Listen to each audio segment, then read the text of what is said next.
Buenos días. En nombre de la División de Estudios de Posgrado e Investigación de la Facultad de Estudios Superiores Zaragoza de la UNAM, les damos la bienvenida a nuestro programa de charlas científicas multidisciplinarias. Hoy tenemos una interesante charla sobre las tendencias históricas en la expansión del espacio químico, en la cual exploraremos cómo la química ha evolucionado a lo largo del tiempo, desde sus raíces más primitivas hasta convertirse en una ciencia moderna fundamental. Para ello nos acompaña el doctor Guillermo Restrepo Rubio, quien es químico por la Universidad Industrial de Santander en Colombia y maestro en ciencias químicas por la misma institución. Obtuvo el grado de doctor por la Universität Bayreuth en Alemania. Fue profesor de química de tiempo completo en el Departamento de Química en la Universidad de Pamplona, Colombia, así como investigador postdoctoral en la Universität Bayreuth, Alemania, así como en el Departamento de Ciencias Marinas en la Universidad de Texas, en Estados Unidos. Fue profesor visitante en la Universidad de los Andes, Colombia, investigador visitante en la Fundación Instituto de Inmunología de Colombia, profesor visitante en el grupo de bioinformática en el Departamento de Ciencias de la Computación en la Universidad de Leipzig, Alemania, y desde 2017 es investigador en el Max Planck Institute for Mathematics in the Sciences en Leipzig, Alemania. Bienvenido, doctor. Listo, muchas gracias Andrés por la invitación y por la introducción. Espera, pongo el reloj porque si no me voy a poner a hablar mucho. Bueno, entonces voy a hablar de, como dice Andrés, de las tendencias históricas en la expansión del espacio químico y ya les explico qué es eso del espacio químico. Bueno, y ofrezco disculpas porque la única diapositiva que tengo en español es la primera, la del título. Las otras que vienen están en inglés, pero haré mi mejor esfuerzo por poner todo en un lenguaje plano y entendible en español.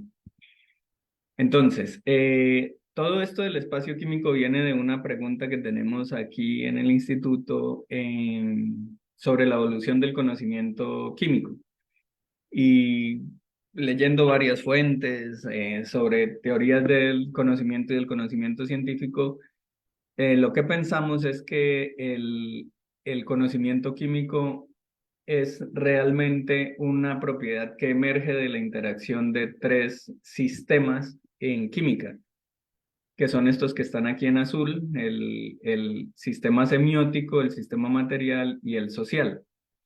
El social involucra a los químicos, a las industrias, a las universidades, a los institutos que dan soporte a la actividad química. Yo aquí tengo también un robot, que eso es algo que se está debatiendo mucho en la actualidad, y es si los robots sintetizadores de sustancias ya hacen parte del sistema social de la química o no. El sistema semiótico involucra esa área donde están las teorías, donde están todos esos sistemas conceptuales de la química, donde se desarrollan los conceptos y las teorías de la química. Y el sistema material es el núcleo de la química está dado por las reacciones y por las sustancias que los químicos hacen en sus laboratorios, que descubren en la naturaleza, y por las tecnologías involucradas en esos descubrimientos. De la interacción de esos tres sistemas, entonces emerge el conocimiento químico, y ese conocimiento químico y esos tres sistemas están también sujetos a cambios en el exterior, por ejemplo, a relaciones, están sujetos a relaciones con otras ciencias, por ejemplo, con medicina, con fisiología, biología, física, matemáticas, ciencias de la computación. Y lo que yo trato de mostrar en este esquema aquí es que ese conocimiento químico es una cosa que varía en el tiempo. He puesto ahí tres químicos importantes, Lavoisier, Kekulé y Woodward. Eh, He puesto también algunos conceptos o algunos objetos semióticos importantes para la química, como esta tabla de relaciones típica del siglo XVIII, o esta que es muy común y cuelga en muchas paredes de salones de clase y laboratorios de química, la tabla periódica y algunas instrumentos he también colocado ahí. Lo que quiero mostrar entonces es que de toda esa confluencia de tecnologías, teorías y materiales y transformaciones de esa materia es que surge el conocimiento químico. Lo que nosotros proponemos es que uno puede hablar de la evolución de la química si estudia la interacción de esos tres sistemas y puede hablar entonces de algo en lo que he trabajado últimamente y es hablar de una historia computacional de la química. Y esa historia computacional de la química entonces a uno le permite hacer varias cosas. Le permite a uno detectar, y digo que es computacional porque como van a ver ahora, esto tiene mucho de datos. Hay datos químicos que cada vez abundan más y uno puede procesarlos con herramientas químicas y matemáticas y encontrar algunos patrones que son interesantes.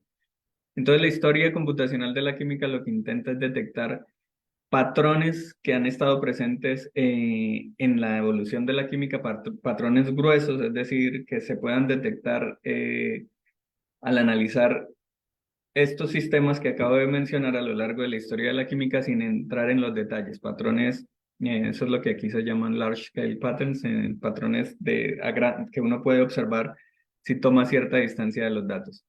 Uno también podría detectar fuerzas que guían la evolución de la química, por ejemplo, cuando una tecnología se hace fuerte y cambia la forma de hacer la química, cuando, por ejemplo, la relación industria-académica se volvió importante para cambiar el curso de la química, cuando una teoría se hace importante. Y esto, si uno tiene el control sobre esas fuerzas que afectan el conocimiento químico, entonces uno podría llegar hasta modelar, a- al ajustar esas variables, modelar el futuro de la química y ver, por ejemplo, qué tendríamos que hacer para hacer una química que nos alejara de los riesgos de lo que se ha venido llamando como el antropoceno, por ejemplo. Entonces, todo eso que acabo de decir se basa entonces en la interacción de esos tres sistemas, que es donde está el conocimiento químico, y aquí hay algunos ejemplos de, por ejemplo, por decir algo, perdón, lo que aquí está el sistema semiótico, entonces aquí hay algunos ejemplos de lo que constituye el sistema semiótico, teorías, lenguaje, canales de comunicación, que son, por ejemplo, revistas y patentes, y bueno, y aquí hay otros ejemplos del sistema social y del sistema material. Lo que nosotros pensamos es que ese conocimiento químico es realmente un sistema dinámico complejo que surge de la interacción de esos tres sistemas, y lo interesante es que así sea muy complejo, debería tener reglas simples de interacción de esos sistemas. Y vamos a ver qué es lo que hemos podido hacer desde este marco que ponemos acá. Está la parte publicitaria de la charla. Mucho de lo que he dicho acá, sobre todo lo que he dicho hasta ahora y lo que voy a decir, pero sobre todo lo que he dicho hasta ahora y cómo estudiar la evolución del conocimiento químico, viéndolo como un sistema complejo, está escrito en este libro y muchas más cosas. Y parte de eso es lo que voy a mencionar acá. Eh, Estoy totalmente convencido de que este es el momento para estudiar la química de esa manera porque necesitamos datos y necesitamos capacidad computacional para procesar esos datos y eso es lo que tenemos en la actualidad. La química es muy buena generando datos y guardándolos y curándolos. Ahora voy a mostrar qué puede hacerse con eso. Y cada vez tenemos mayor capacidad computacional y si a eso le sumamos que tenemos también métodos matemáticos para procesar los datos y mejores algoritmos, pues es un momento adecuado para intentar encontrar esos patrones en la evolución de la química. Pero eso no es nuevo. Por ejemplo, Tolstoy ya hablaba en Guerra y Paz de que la historia obedece a ciertas fuerzas que actúan sobre las masas. Él se imaginaba un cierto tipo de física aplicada era como una física social lo que él tenía en mente y él lo escribe en su libro Guerra y Paz. Esta idea de que un área se puede ver como un conjunto de objetos sobre los cuales operan ciertas fuerzas, es por ejemplo también un tema actual en el Instituto Santa Fe, ustedes lo tienen ahí relativamente cerca, está en Estados Unidos, en Nuevo México, y un área de estudio es tratar de ver la historia como un sistema dinámico complejo, que es lo que nosotros estamos haciendo, pero para el caso particular de la química. Bueno, entonces con todo eso uno puede hacer muchas cosas. He mencionado algunas de ellas, pero acá las resumo. Uno podría hacer, por ejemplo, si yo sé cómo algo de la química varía en el tiempo, esta es la escala temporal, si yo sé algo que es SF, algo de la química, cómo varía en el tiempo y me da esta curva roja que tengo acá, yo puedo hacer tres cosas. Yo me puedo ir para atrás en el tiempo con base en esa señal y puedo detectar puntos de cambio en ese algo que estoy estudiando. Por decir, algo estoy estudiando el número de sustancias que los químicos reportan cada año, digamos.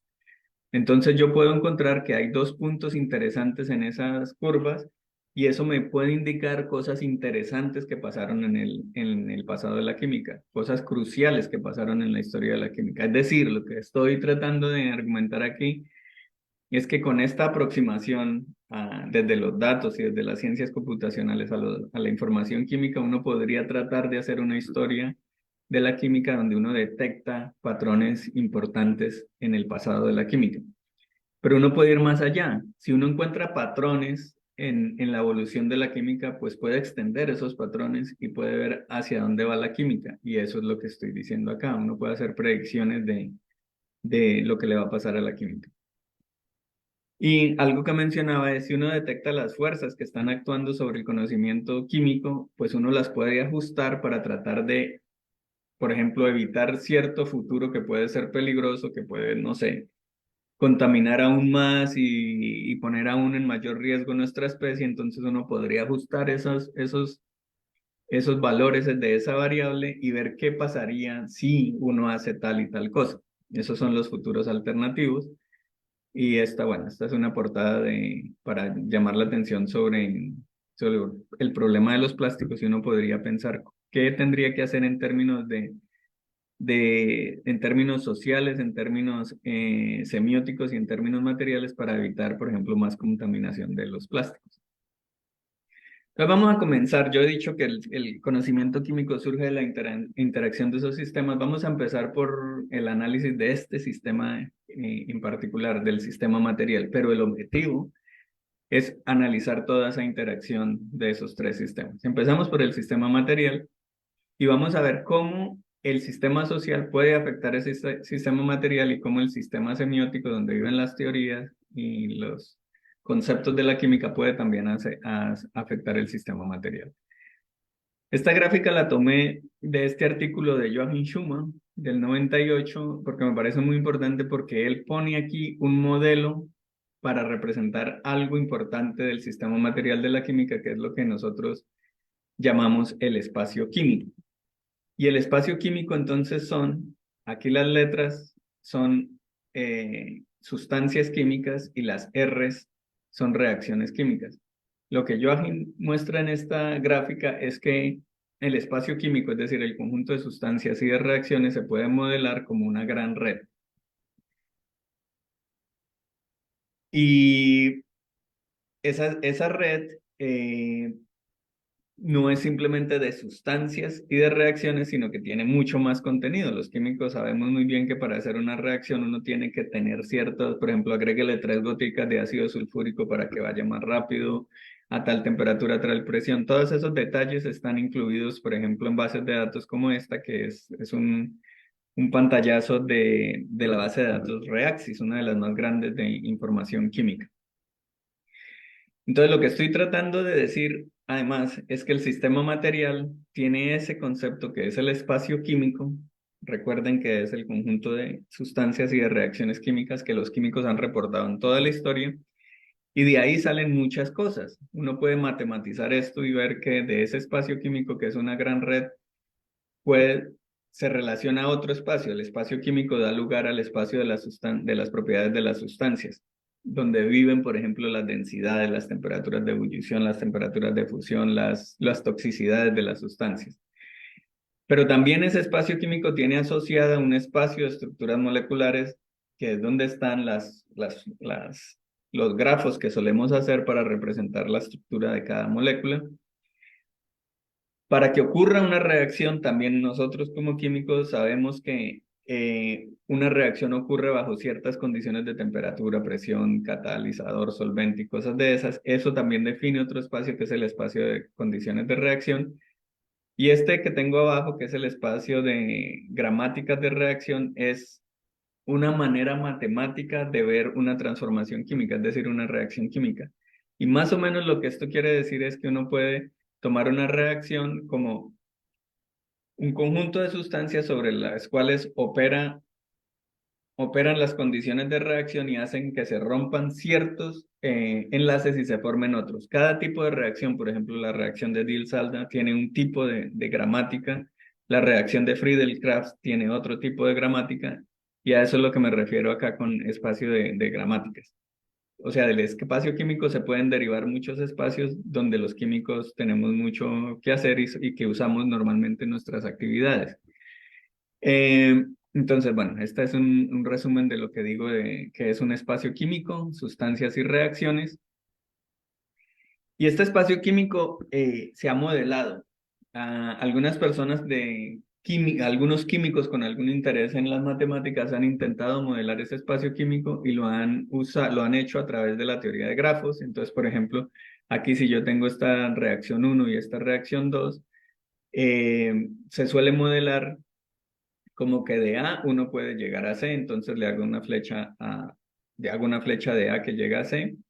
Por ejemplo, aquí también veo que de B yo puedo llegar a D, entonces hago una flecha de B a D, pero como aquí en la primera reacción también veo que de B puedo llegar a C, pues hago una flecha de B a C. Ese es el tipo de modelo con teoría de grafos, pero hay problemas. Si uno mira solo el grafo, uno no puede volver a las reacciones. Es decir, si yo miro solo este grafo, es decir, estas letras que estoy señalando acá con las flechas, yo podría decir que de pronto de A hay una reacción solita donde A se transforma en C, como un rearreglo de la molécula o algo así. Pero la realidad, esto de acá, las dos reacciones me dicen que eso no es posible. O podría pensar que de A junto con B yo puedo llegar a C también, porque esto me lo pueden indicar también estas flechas. Entonces hay un problema con ese modelo. Los grafos pueden servir para ver patrones en el espacio químico, pero no es lo más adecuado. Porque ignora algo que es muy importante de las reacciones químicas. Ignora que una reacción química no es una relación entre sustancias aisladas, sino entre conjuntos de sustancias. Una reacción química en realidad lo que es una relación entre el conjunto de materiales de partida y el conjunto de productos de esa reacción. Entonces, si uno piensa en términos conjuntistas, lo que es mejor es hablar de que el espacio químico se puede modelar como un hipergrafo dirigido.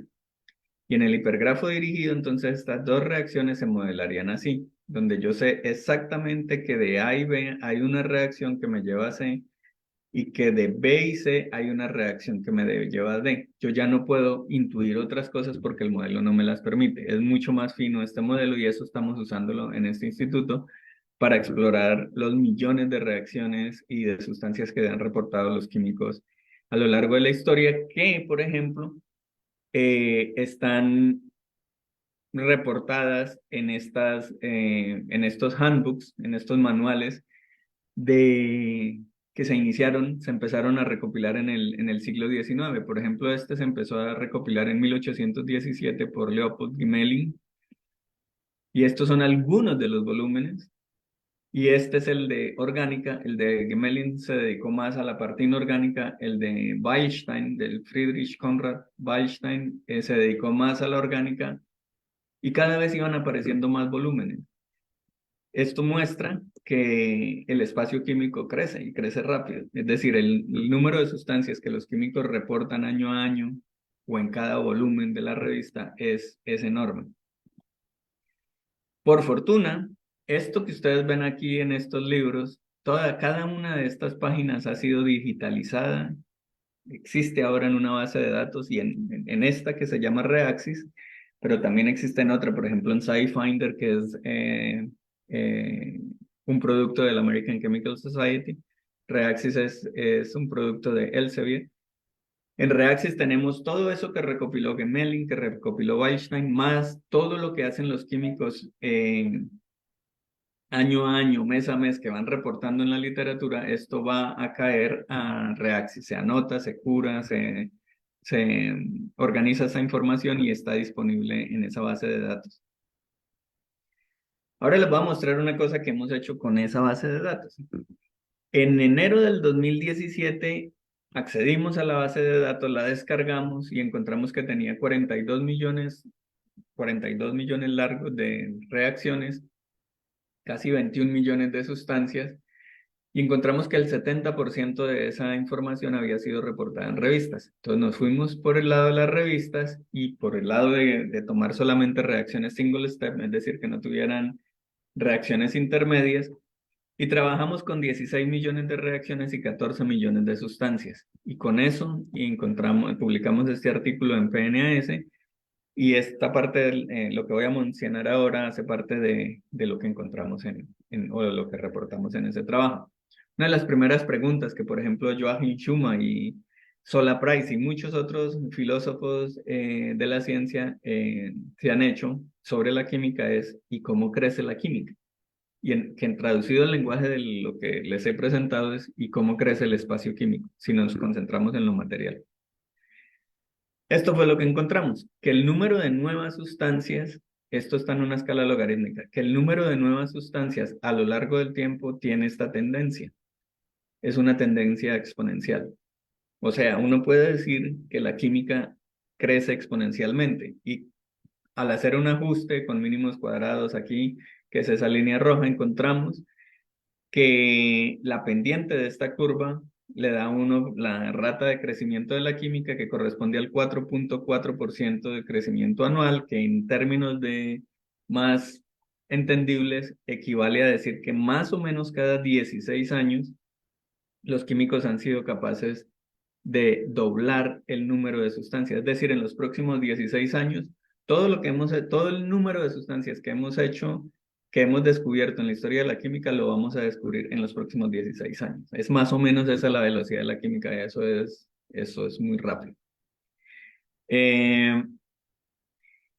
Encontramos con un colega de acá, un colega vietnamita, matemático, que es experto en análisis temporal de datos. Encontramos que además de esa rata de crecimiento, existe información codificada en la variabilidad de los datos, es decir, cuántas sustancias se publicaron el año pasado, cuántas este año, cuántas el siguiente, y al analizar esa variabilidad se obtiene esta curva roja, y con eso encontramos que hay 3 periodos claves en la historia de la química. Y estoy haciendo énfasis en que esto viene solamente de los datos. O sea, con base en todo lo que han hecho los químicos, en lo que han reportado en toda la historia de la química, fuimos capaces de encontrar 3 periodos como de cierta estabilidad en la química.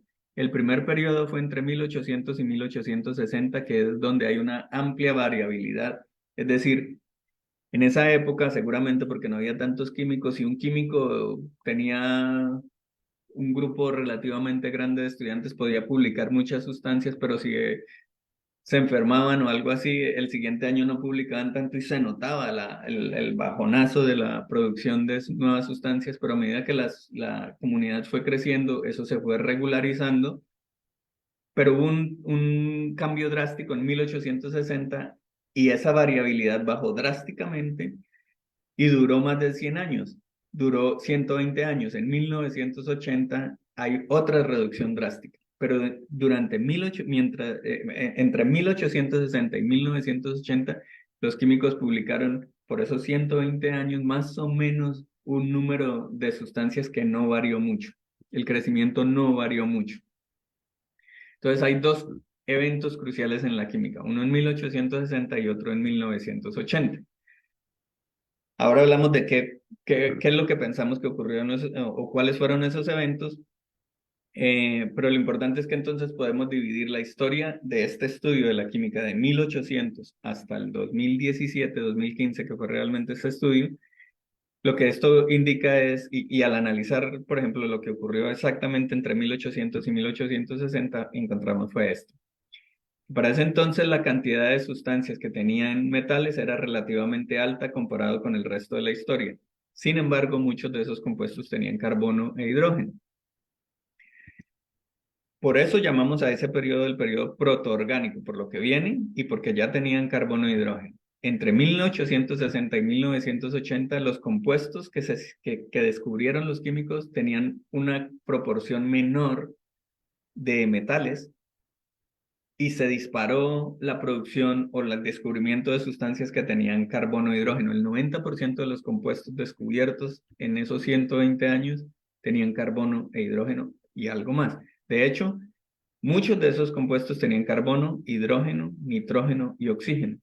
Y eso es interesante porque la tabla periódica tiene más elementos. Hoy día sabemos que tenemos 118 de esos que sean reactivos o que, con los cuales se puede hacer química, digamos unos 100 o menos de 100, pero solamente 4, la química en esos 120 años giró alrededor de 4 elementos. Luego viene en 1980, cae aún más la variabilidad de la producción de compuestos y hay una caída en la proporción de compuestos que tienen carbono e hidrógeno y hay como una nueva ola de compuestos que tienen metales. De hecho, encontramos que este renacimiento de los compuestos metálicos viene atado a compuestos del carbono. Eh, por eso llamamos a el régimen o el estadio de la química organometálico. Y además se publican también muchas sustancias bioorgánicas. Bueno, ahora, ¿cuáles son esos eventos? Los que hacen que cambie la variabilidad de la producción de sustancias. Lo que pensamos es que para 1860 hubo la adopción de una teoría y sobre esto han trabajado varios historiadores. Por ejemplo, hay recientemente un libro publicado por Katherine Jackson donde habla sobre ese periodo crucial antes de 1860, donde interesantemente la química se acercó a la industria o la industria a la química y eso modificó la forma de hacer la química y además el hecho de que se dieran tantas sustancias con carbono e hidrógeno motivó la creación de teorías. Hubo el problema del isomerismo que llevó a que los químicos encontraran, digamos, una nueva dimensión de las sustancias y es la dimensión estructural o la tercera dimensión. Y entonces se hace una adopción de la teoría estructural. Empiezan los químicos a dibujar moléculas y a pensar de esa manera. Ursula Klein, por ejemplo, ha dicho que eso se convierte en un paper tool, que es como una herramienta de papel, sería algo así. Los químicos empiezan a pensar, a hacer sus dibujos de moléculas y dicen, si cambio este hidrógeno por este cloro, podría ser esta molécula, van y la hacen en el laboratorio. Eso se convierte entonces como en una guía para explorar el espacio químico. Yo siempre asocio esto a algo así. Antes los químicos hacían descubrimientos que de alguna manera podrían ser considerados como aleatorios, pero no es realmente aleatorio porque había, sin embargo, teorías, la teoría dualista de Berzelius o algo así, por ejemplo, o las de tipos o algo así. Pero cuando llega el 60 y aparece esta estructura molecular y es una teoría que funciona bien para gran parte de los compuestos del espacio químico, los químicos la adoptan y se vuelve una forma de explorar ese espacio químico donde uno ya no explora aleatoriamente el espacio, ya no exploro aleatoriamente, por ejemplo, la Ciudad de México, sino que me voy con una guía turística y digo, ya sé que debo ir a este sitio y a este sitio y hasta me busco el camino más corto para llegar a ese sitio. Eso es lo que significó de alguna manera la estructura, la teoría de la estructura molecular para la química y contribuyó a la reducción de la varianza, de la variabilidad de la producción anual de nuevas sustancias. O sea, esto es una evidencia de cómo del sistema semiótico actúa sobre el sistema material, es decir, cómo una teoría actúa sobre el sistema material. Pero viene otro periodo, el periodo del 1980, que es la segunda transición en la historia de la química, y lo que sabemos es que hubo un renacimiento de sustancias organometálicas. Esto no está asociado a una teoría, no hay una teoría fuerte que los químicos hayan adoptado en ese momento. Lo que pensamos, y tenemos fuertes evidencias que nos dicen los datos, es que esto fue una transición motivada por tecnología. Y lo que en el fondo pensamos es que la química de antes del 80, la instrumentación química estaba más adaptada para trabajar con sustancias de bajo peso molecular, solubles en los solventes típicos, pero por la época del 80 se empezaron se empezó a hacer una transición de esas tecnologías a tecnologías, por ejemplo, resonancia magnética nuclear en estado sólido. Permitían ya trabajar sustancias más complejas y eso motivó cambios en el tipo de sustancias que se podían descubrir. Aquí tengo una gráfica donde se muestra al nivel de elementos y de familias de elementos cómo ellos fueron evolucionando en el espacio químico. Entonces, por ejemplo, el hidrógeno está en verde, se ve como una gran fracción del espacio químico desde, por ejemplo, aquí en 1800 era un poco más del 40% de los compuestos del espacio químico tenían hidrógeno, pero miren que por aquí para como 1875, más del 90% tenían hidrógeno. Lo mismo le pasa al carbono. Carbono y hidrógeno, aquí se ve cómo la orgánica dominó. Carbono y hidrógeno van juntos en la química orgánica y se ve cómo ellos han dominado desde 1860, precisamente se ve eso. Y se ve, por ejemplo, aquí, esta morada, como alrededor de 1980 hay un renacimiento de los PM, son los platinum metals, los elementos de la familia del platino, y cómo ellos tienen un número de nuevas sustancias que los contienen. Bueno, el espacio químico entonces crece por el número de sustancias, pero uno también puede mirar un nivel más detallado de ese espacio químico y es no contar el número de sustancias, sino ahora mirar cada cuánto los químicos descubren nuevas combinaciones de elementos. Es decir, por ejemplo, yo digo que el ácido sulfúrico está hecho de hidrógeno, oxígeno y azufre, esa es una composición, y mi pregunta es cada cuánto los químicos descubren una nueva composición. Esa es la curva roja. La curva negra es la que hemos visto desde antes, la curva roja me muestra el crecimiento de nuevas composiciones, y esto también me indica que entonces los químicos han sido buenos descubriendo nuevas composiciones, han combinado nuevas formas, de nuevas maneras los elementos y han expandido, digamos, la diversidad del espacio químico. Eso suena interesante. Pero esto ya sí no es tan interesante. Ahora nosotros nos preguntamos si en esas nuevas composiciones, es como si uno dijera, a ver, yo puedo hacer una combinación de carbono, hidrógeno, nitrógeno y oxígeno, y puedo hacer una combinación de hidrógeno, azufre y oxígeno, pero ¿dónde pongo en esas dos cajitas de combinaciones, dónde pongo realmente más sustancias?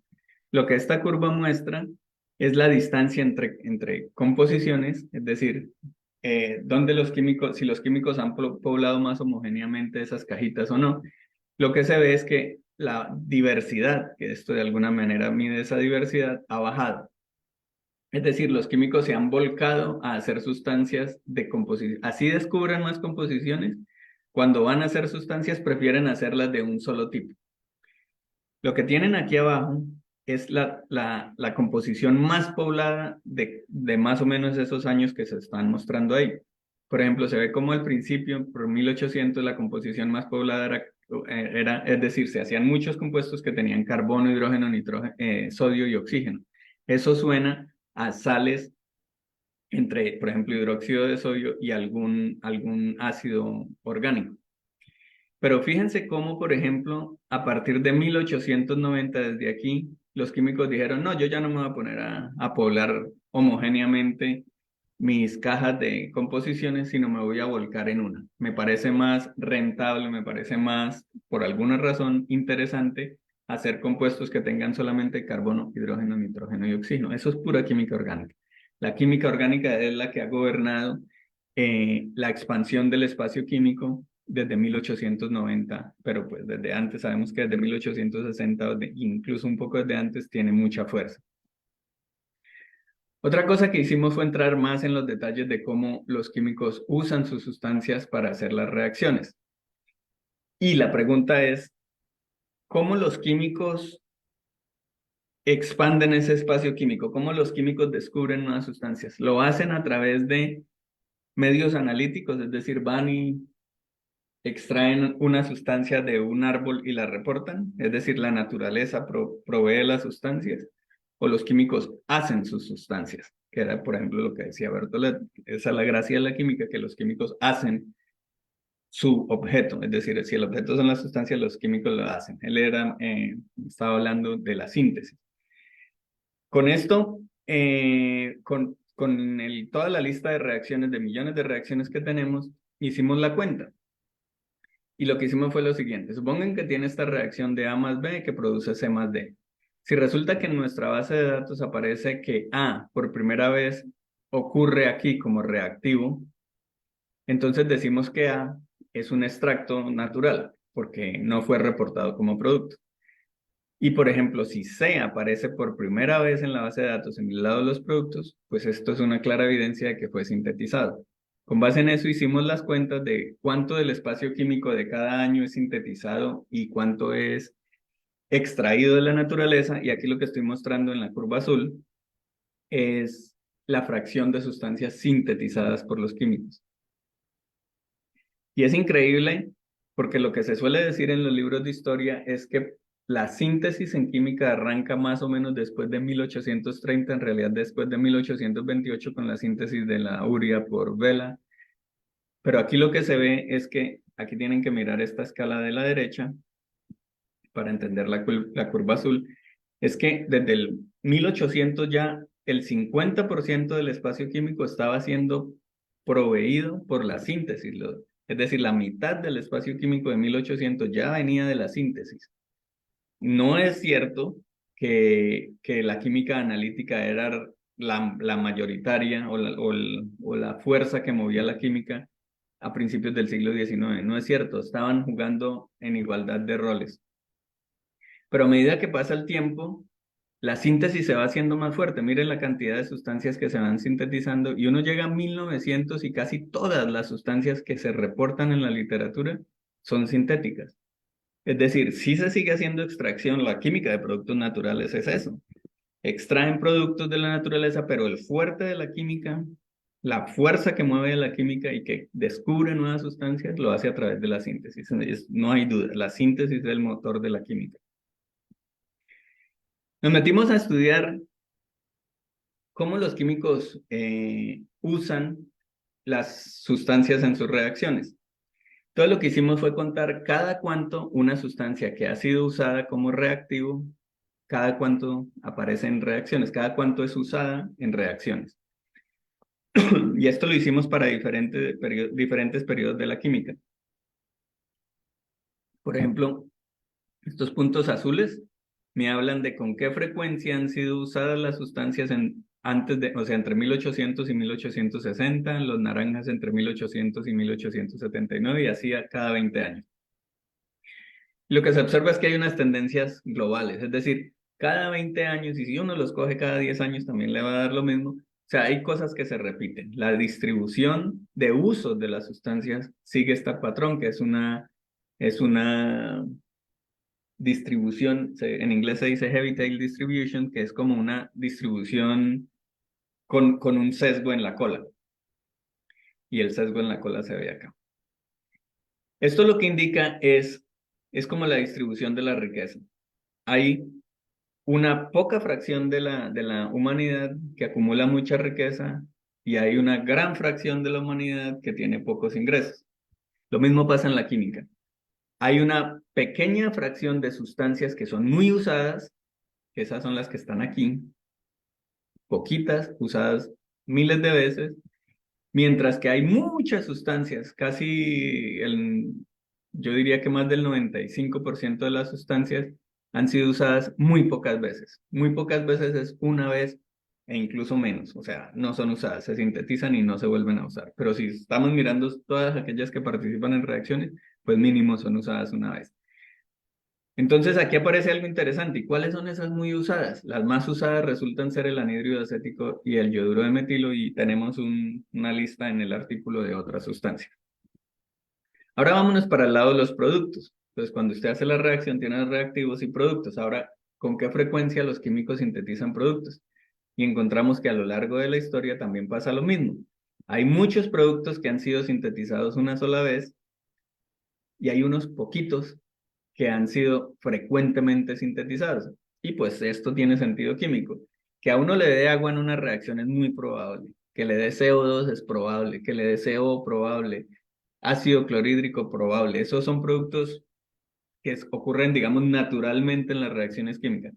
Pero si uno quita esos productos, también encuentra que aquí hay un efecto social. La química en ciertas épocas ha tenido un interés por encontrar nuevas rutas para hacer algo. Por ejemplo, hacer amoníaco.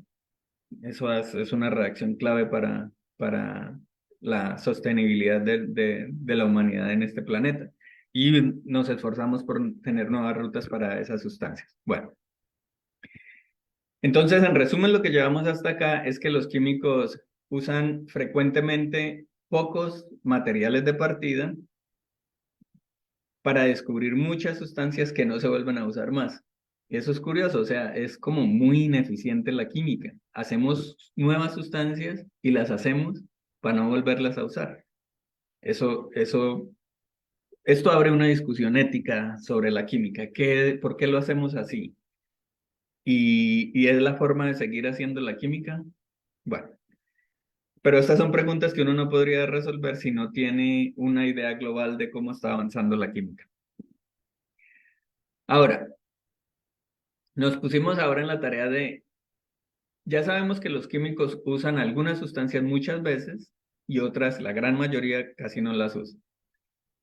¿Qué es lo que tienen esas sustancias? ¿Cómo hacen para combinar las sustancias para hacer reacciones? Lo que encontramos es esto, que casi el 90% de las reacciones de la base de datos están distribuidas de esta manera, es decir, hay reacciones de reacomodamiento donde una sustancia se puede transformar en otra sin añadirle otra sustancia. Casi la mitad de las sustancias de las reacciones ocurren por la combinación de dos sustancias y alrededor del 6% incluye tres ingredientes en la reacción. Entonces nos pusimos a mirar estas que son la mitad más o menos y encontramos, para no alargar la historia, encontramos que de esas dos sustancias los químicos suelen operar de esta manera. Hay una sustancia, esta es como una regla simple de interacción, y esto hace referencia a las reglas simples que mueven este sistema dinámico complejo. Casi siempre una de esas sustancias es una sustancia muy conocida, es decir, una sustancia que ya ha participado en muchas reacciones, y la otra sustancia es nueva, relativamente nueva, no ha participado en tantas reacciones. Esa es una forma como de controlar el experimento. Pongo una que conozco para saber algo de la otra que no conozco. Y eso me lleva entonces a tener como una caja de herramientas para la síntesis donde mi herramienta son esas sustancias que yo uso mucho, el anhídrido acético, el yoduro de metilo y cosas de esas. Entonces esta es como la regla simple que opera en la forma de seleccionar las sustancias para hacer reacciones químicas a una escala global. Bueno, eso es algo metiéndonos en el fondo del sistema material de la química. Pero ahora también podemos hacer otra cosa, y esta gráfica nos estaba mostrando otra cosa. Nos muestra una relación entre el sistema social y el sistema material. Y es decir, miren, esta gráfica tiene dos caídas acá. Esas caídas corresponden a las dos guerras mundiales. Y esto es interesante, porque los historiadores de la química han escrito mucho sobre, por ejemplo, sobre cómo la Primera Guerra fue muy, muy importante para el desarrollo, cómo la química fue muy importante para el desarrollo de la Primera Guerra Mundial. Es decir, cómo el sistema material ha afectado el sistema social. Pero lo contrario, es decir, cómo una guerra afecta la producción química, como una guerra afecta la expansión del espacio químico, eso no se había podido estudiar. Con este tipo de tratamiento nosotros pudimos resolver esa pregunta y hasta pudimos cuantificar. Encontramos que la Primera Guerra, si ustedes cogen este punto de acá, que es en el peor año de producción causado por la guerra, que precisamente fue para el último año de la guerra, eh, y proyecta hacia atrás, uno puede decir, la Primera Guerra, ¿cuánto echó para atrás la química? Y realmente la retrasó 37 años. La Primera Guerra causó o llevó la química a su cantidad de producción de nuevas sustancias de 37 años atrás, mientras que la Segunda Guerra la llevó a solo 16 años. Y eso tiene muchísimas explicaciones, pero la forma más corta de decirlo es que la Primera Guerra Mundial tenía un sistema social de producción de la química, de conocimiento químico muy centralizado alrededor de Alemania. Si se afectaba la producción en Alemania por su participación en la guerra o algo así, o por bombardeos, pero no fue tan bombardeada, eso afectaba la producción y se afectó de gran manera, porque el sistema social de la química era muy centralizado. Cuando llega la Segunda Guerra, ya la química no estaba tan centralizada, ya había producción de conocimiento, y no quiere decir que antes no lo hubiera, pero ya había mucho más en Estados Unidos y en otras partes del mundo. Cuando llega la Segunda Guerra, enfocada principalmente en Europa, pues no se afectaron otros centros de producción del conocimiento y de producción de sustancias, y eso hizo que no fuera tan dramático el efecto de la Segunda Guerra sobre la producción química. Bueno, ahora lo que tenemos es que sí, la química crece exponencialmente, pero también hemos visto que crece exponencialmente, o sea, se producen muchas sustancias, pero muchas de esas sustancias tienen más o menos la misma composición. Todo gira alrededor de carbono, hidrógeno, nitrógeno y oxígeno. Entonces, realmente, y aquí cito varios artículos que demuestran lo que estoy diciendo por análisis de otro tipo, que por ejemplo, crece exponencialmente el espacio químico en términos de sustancias, pero en términos de la producción de nuevas clases de reacción, por ejemplo, eh, yo mencionaba la reacción de Diels-Alder y Friedel-Crafts y de Grignard, por ejemplo. Esos son clases de reacción. La pregunta es, ¿cada cuánto los químicos producen una nueva clase de reacción? No un ejemplo de esa reacción, una nueva clase de reacción. Eso sería como una nueva gramática que opera sobre la química. Y eso ocurre linealmente. O sea, producimos muchas sustancias usando un poquito de reacciones, pero la forma de transformar las sustancias sí, eso va muy despacio, va creciendo linealmente. Otra cosa, y esto es del artículo de Lipkus, es que si uno mira la diversidad de esas moléculas, la estructura molecular, uno encuentra, por ejemplo, una repetición de anillos de 6 miembros impresionante.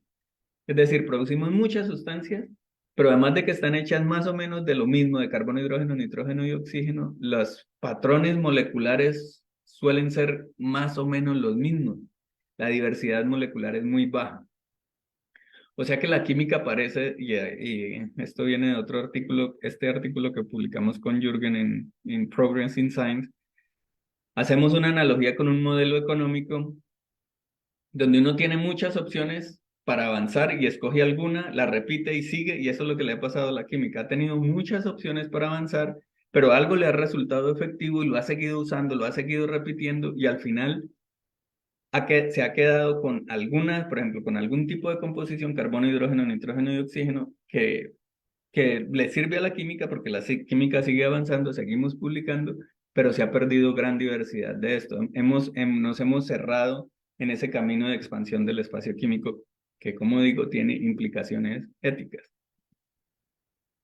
Bueno, ahora pensando en el futuro, uno podría tratar con esta línea de tendencia, tratar de predecir el futuro. Y sí, uno puede hacerlo, pero el error es muy grande, porque la variabilidad, a pesar de que ha ido bajando a lo largo del tiempo, sigue siendo muy grande. Y por ejemplo, aquí uno ve el número de posibles sustancias que uno podría predecir con base en los datos de 1860, y este es el número de sustancias que uno podría predecir con base en los datos de 1980. Pues es menor el ruido o el rango de predicción, pero recuerden que esta es una escala logarítmica, entonces mientras más arriba también tenemos una ampliación del rango. Aquí hay que utilizar métodos sofisticados para analizar esta señal, y eso lo estamos haciendo en ese instituto para ver cómo podemos hacer mejores predicciones sobre el futuro del número de sustancias que podría producir la química si seguimos haciendo la química como la vamos haciendo. Entonces, como dije, aquí hay preguntas éticas. Una es, por ejemplo, ¿qué es lo que mueve el espacio químico? ¿Por qué crece exponencialmente el espacio químico? Puede ser porque la población de químicos crece exponencialmente, puede ser porque una población relativamente constante de químicos hace uso exponencial de alguna nueva tecnología en la química. ¿Eso qué implicaciones tiene sobre la forma de hacer la química y, por ejemplo, su impacto en el ambiente? ¿Por qué la química está orientada hacia la química orgánica? Totalmente orientada hacia la química orgánica. ¿Es por una razón química? Porque son más abundantes los elementos que componen los compuestos orgánicos, porque las leyes de la química, la energética de la energía necesaria para formar esos compuestos es relativamente manejable comparada con la de los inorgánicos. Y si no es así, o si sí es así, ¿por qué la comunidad química sigue moviéndose en esa dirección donde la diversidad se sigue reduciendo? Deberíamos en muchos aspectos tener conjuntos más diversos puede ampliar más el conocimiento. ¿Por qué no hacemos eso en la química? ¿De qué manera estas falta de diversidad afecta el sentido de la química o el objetivo de la química? Y esto abre una pregunta y es, ¿cuál es el objetivo de la química? Puede ser sintetizar nuevas sustancias, pero alguien podría decir, sí, sintetice más sustancias de lo mismo. Alguien podría decir, no, sinteticemos nuevas sustancias, pero que tengan mayor diversidad. ¿Cuál es el objetivo de la química? Entonces, la pregunta es, ¿debemos seguir descubriendo más de lo mismo? Aquí digo, ¿debemos seguir descubriendo sustancias sin conectarlas? Y esto tiene que ver con la geometría de ese espacio químico. Los resultados anteriores lo que muestran es que el espacio químico hace uso de algunas sustancias repetidamente, pero producen, yo me imagino esto como una red que se va expandiendo, pero se va expandiendo como en forma de estrella, donde uno produce muchas sustancias que están en la periferia de la red y esas sustancias nadie más las vuelve a usar. Los estudiantes producen las sustancias en sus tesis, publican su artículo, pero nadie más usa esas sustancias. Mi pregunta es, haciendo una analogía como son las redes de, por ejemplo, de microorganismos, que lo que hacen es producen una sustancia y la tratan de usar, es decir, las redes de los microorganismos son más cerradas, ¿por qué la química hecha por los humanos no se mueve en esa dirección? ¿Por qué estamos casados con la idea de producir nuevas sustancias y no tanto con la idea de relacionar esas nuevas sustancias que ya tenemos? Eso es lo que digo aquí con lo de qué nos pueden enseñar los microorganismos al respecto. La otra es sobre la responsabilidad de la química. La responsabilidad de la química es generar nuevos compuestos que tengan estructuras y composiciones similares o es aumentar la diversidad del espacio químico. Tiene que ver con la pregunta inicial del objetivo de la química. ¿Queremos saber mucho de los compuestos de carbono, hidrógeno, nitrógeno y oxígeno o también queremos saber de lo que le pasa al vanadio con otros elementos? Esas son las preguntas que se pueden formular con base en los resultados que tenemos aquí. Y aquí, bueno, viene una parte donde hay relación con las nuevas tecnologías, por ejemplo, con el uso de inteligencia artificial para expandir el espacio químico. Y aquí quiero ser bien rápido porque veo que ya me queda poco tiempo. En el universo existen 10 a la 76 átomos. Uno puede calcular usando métodos combinatorios de la matemática cuántos posibles paquetes de esos átomos se pueden hacer y el número es inmensamente grande pero finito. Pero alguien, Weiniger, dijo alguna vez que él pensaba, no es muy claro cómo lo hizo, pero Weiniger era un tipo que solía hacer, eh, solía formular postulados que resultaban de alguna manera tener sentido. Dijo, yo creo que más o menos 10 a las 200 sustancias son los que con los métodos actuales uno podría realmente tener de manera estable en un laboratorio. Nosotros recientemente publicamos aquí, en este artículo yo publiqué y en otro recientemente con un colega mexicano, precisamente, encontramos que el número de reacciones que uno puede hacer con un número n de sustancias es este. Esto es una propiedad matemática del espacio químico. Esto es un número gigante. Para un número n de sustancias uno puede hacer este número de reacciones. Si nosotros ya sabemos que los químicos somos o hemos sido capaces por más de 200 años de duplicar el número de nuevas sustancias cada 16 años, entonces uno podría decir, ¿y cuánto me demoro para tener estas 10 a las 200 sustancias si seguimos haciendo la química como la hemos hecho?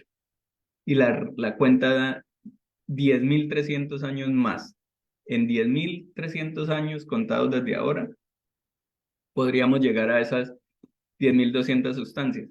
Pero entonces Stephen Hawking diría, pero de aquí a allá usted ya está extinto, la humanidad no llegaría a completar el espacio químico. Entonces uno dice, pues bueno, listo, entonces intentémoslo de otra manera.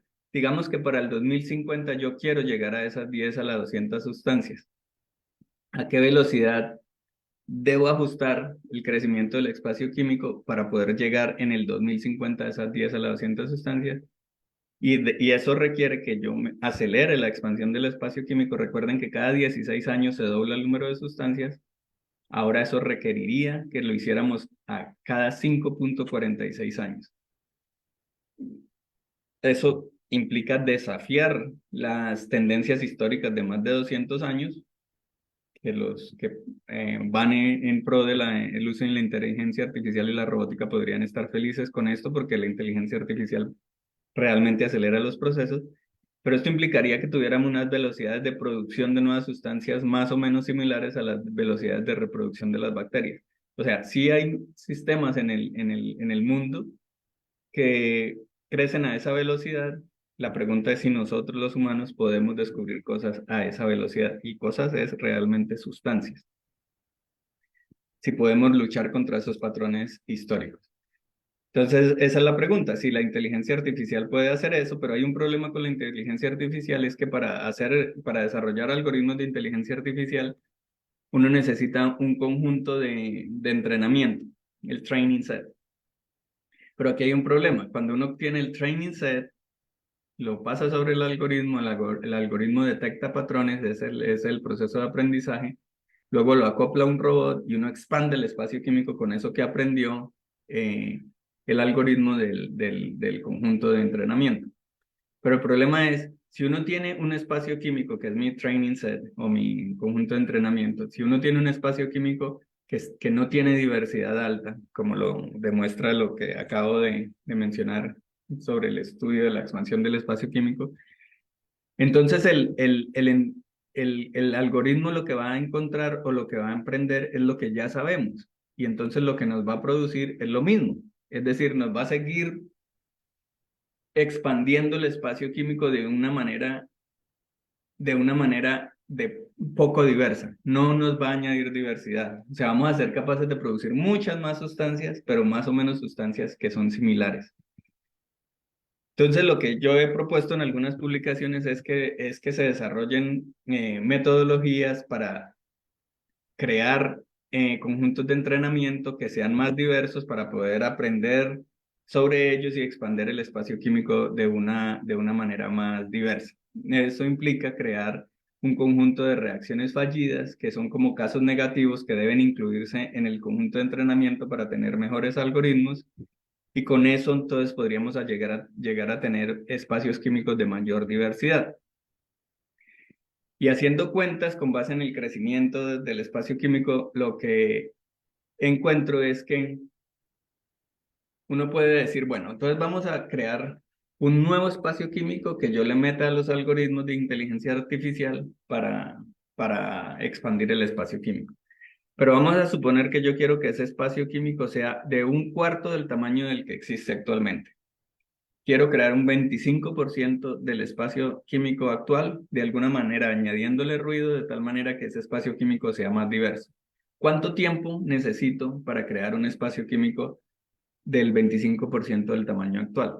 Con base en esa rata de crecimiento de 16 años para doblar el espacio, resulta que en los 5 años siguientes, contando desde hoy, en los 5 años siguientes, yo podría tener un 25% del espacio químico. O sea, esas son buenas noticias, pero la pregunta es si los químicos quieren dejar de hacer su química como la han hecho de manera usual y dedicar toda esa fuerza sintética de creación de sustancias para crear un espacio más diverso y poder expandir el espacio químico ya en general de una manera más diversa y menos concentrada en carbono, hidrógeno y oxígeno.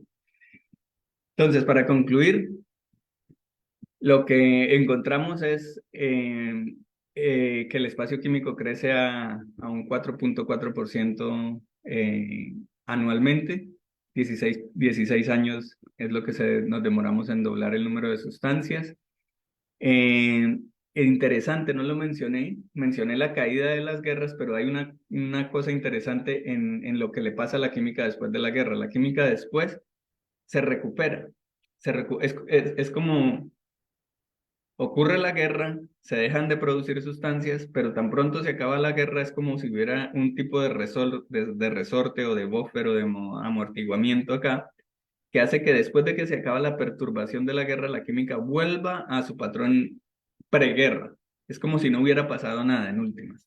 Eso es interesantísimo. No sabemos por qué la química hace eso cuando otras ciencias en términos de publicaciones se quedan. Ocurre la perturbación, vuelven a crecer, pero paralelamente a como venían creciendo antes. La química sí vuelve a tener el crecimiento, la rata de crecimiento de antes. Encontramos los tres estadios de la química con base en el análisis de la serie temporal de nuevas sustancias. Encontramos el que la química ha sido el motor para la expansión o el descubrimiento de nuevas sustancias, pero que esa expansión del espacio químico ha sido de manera conservativa. Los químicos usan mucho eh, algún conjunto chiquitico de sustancias, lo usan muy frecuentemente para expandir el espacio químico y eso hace que el espacio no sea tan diverso. Ese espacio está concentrado en carbono, nitrógeno y oxígeno. Y en la manera de cómo los químicos seleccionan sus materiales de partida, escogen uno que conocen muy bien y otro que no lo conocen tanto para expandir el espacio químico. El espacio químico. La pregunta es, ¿por qué el espacio químico crece a ese 4.4% anual? ¿Por qué no a 5% anual? ¿Por qué no a 3% anual? Y hemos encontrado en otras publicaciones recientes de otros grupos que este 4.4% anual es casi que una constante en diversos crecimientos de producción científica. Es decir, aquí hay algo fundamental que parece estar guiando no solo el crecimiento del espacio químico, sino la ciencia en general. Podemos modelar el crecimiento del espacio químico, eso es algo que estamos haciendo en este momento con Alejandro García Schum del TEC de Monterrey. Eh, Estamos desarrollando un modelo para eso. Él trae toda su fuerza física, su conocimiento físico para tratar de formular un modelo de crecimiento del espacio químico. Por ejemplo, y él, en una publicación reciente con él encontramos que la química, uno podría decir, ¿y no será que la química crece aleatoriamente? Aunque ya sabemos que cuando los químicos seleccionan las sustancias que van a poner a reaccionar no lo hacen de manera aleatoria. Es importante en términos matemáticos crear un modelo aleatorio para saber si la química ha estado cerca o lejos de ese proceso aleatorio.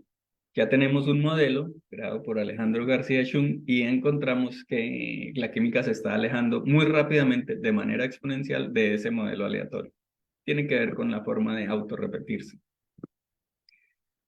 Debemos explorar otros espacios asociados al espacio químico, el espacio de reacciones de condiciones de reacción, de las gramáticas, estos que mostré.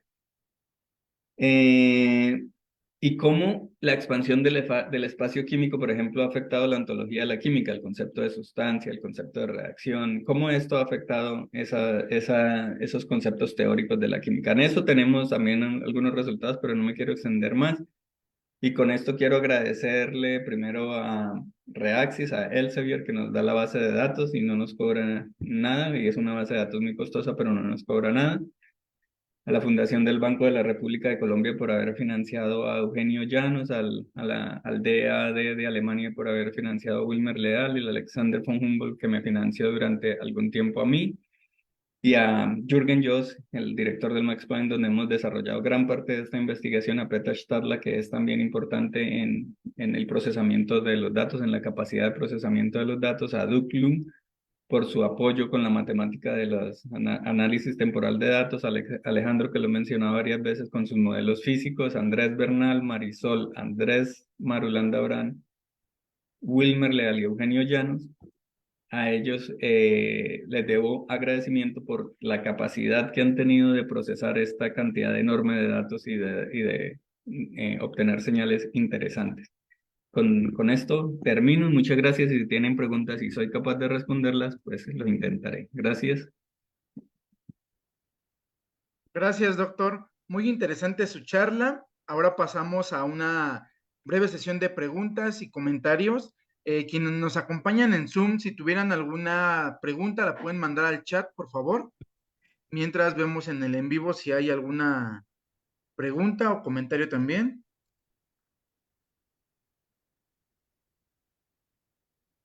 Ok, en el en vivo no tenemos. En la sala de Zoom, ¿alguien tuviera alguna pregunta, algún comentario?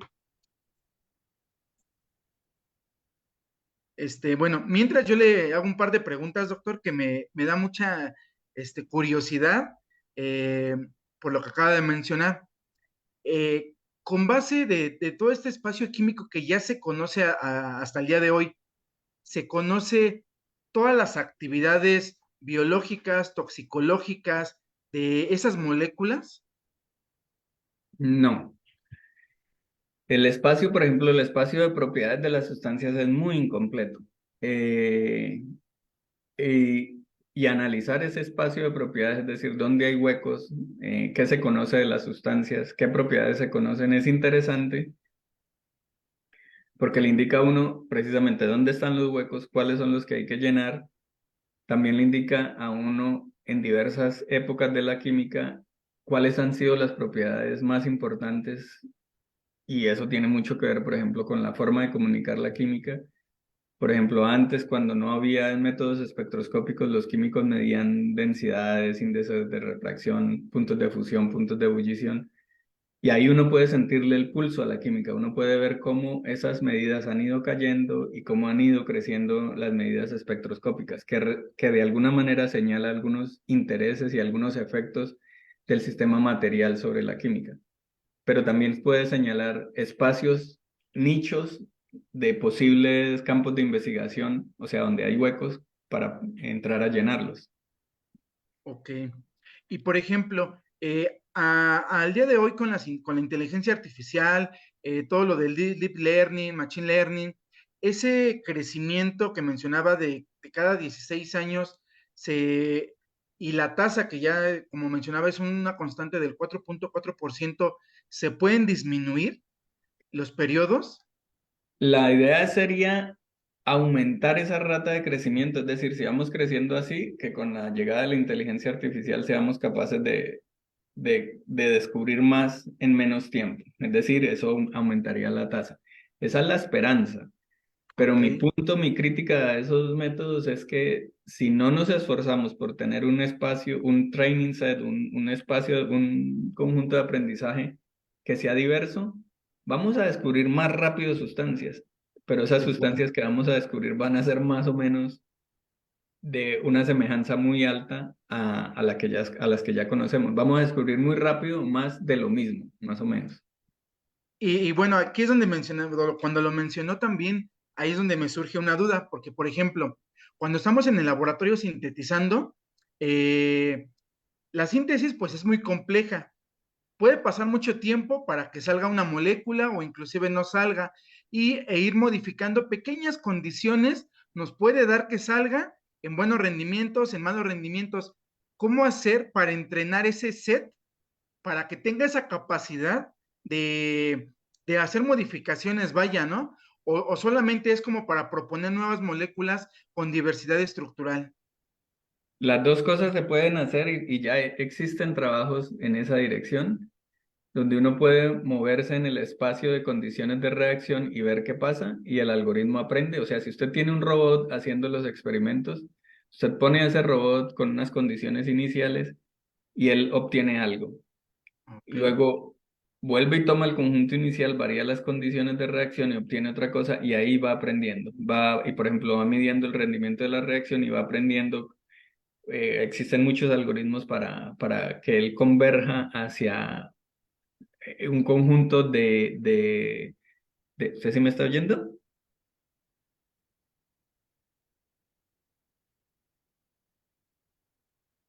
Sí, creo que sí. Sí. Sí, Hola, Juan Camilo. yo Bueno, te estoy escuchando, que sí. oí mucho Ok, silencio. Oí mucho silencio. sí. Eh, Adelante. sí, es que oí mucho silencio y ya me ha pasado que me quedo hablando solo. Esto, No, no, sí. eh, entonces uno puede operar con esos robots sobre el conjunto de condiciones de reacción y rápidamente encontrar los caminos óptimos. O sea, sí se puede hacer, pero yo insisto en que uno necesita un conjunto de aprendizaje que sea diverso para poder alcanzar cosas que se salgan de lo que uno ya espera ocurrir, que va a ocurrir. Es decir, la inteligencia artificial tiene mucho más que ofrecer que simplemente obtener cosas que ya sabemos que podemos obtener de manera más rápida. Yo creo que se puede orientar de tal manera que uno pueda descubrir cosas inesperadas. Claro, Eh, y para eso entonces uno puede introducir ruido en los algoritmos o algo así. Y sobre todo, o sea, estos algoritmos estarían, mejor dicho, la química ya ha hecho tanta experimentación que uno podría tener resultados impresionantes con la inteligencia artificial si tuviera otras formas de comunicar la química. La química, y creo que en general las ciencias, por algún sentido humano, está sesgada a publicar resultados positivos. Es decir, por ejemplo, un matemático, cuando está demostrando un teorema, él nos muestra el resultado, pero no nos muestra todas las hojas que botó intentando probarlo. Un sí, químico, cuando publica la síntesis de una sustancia, nos muestra la que le dio, pero no nos muestra su cuaderno de laboratorio o sus cuadernos de laboratorio donde duró años o meses intentando reacciones y no le daba nada. Si uno tuviera acceso a esa información, a esas reacciones fallidas, y le metiera eso a un algoritmo de inteligencia artificial, otra sería la historia, porque eso es lo que necesitan esos algoritmos, casos fallidos para aprender. Porque cuando a uno le dicen que todo le da, pues uno no aprende los casos que no dan, y ahí es importante mostrar eso.